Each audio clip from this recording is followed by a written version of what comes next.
Well, construction hasn't even begun, but the price tag for Tybee Island's new public safety building, it just keeps going up.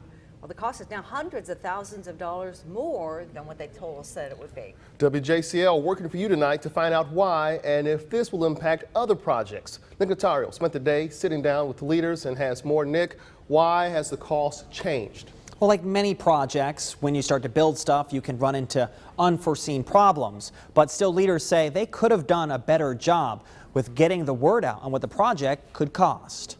A fence is up, but no work has started on Tybee Island's new public safety building, a project leaders say is needed to replace its aging police station. Originally, leaders hoped it would be around $2.8 million, but recently found out it would cost about $3.6 million. I don't find it surprising.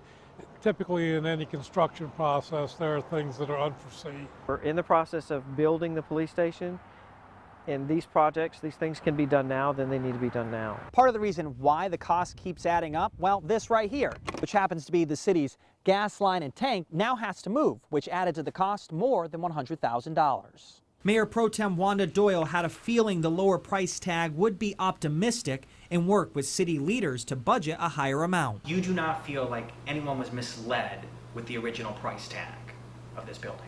No, I do not. I should have done, which I failed to do, was to go back to our capital improvement plan to point out that number. And I really hate that I failed to do that. In order to make up the difference, the city took money from unused sales tax revenue and plans to use future sales tax revenue to make up the cost. This way, Doyle says no other projects are in jeopardy. And Doyle hopes before work begins later this month, the cost doesn't continue to rise. We feel like that we've gotten it down as close as we can possibly get it so we can have a good building, functions for our police department, and something built over there in that neighborhood that we can all as a community be proud of.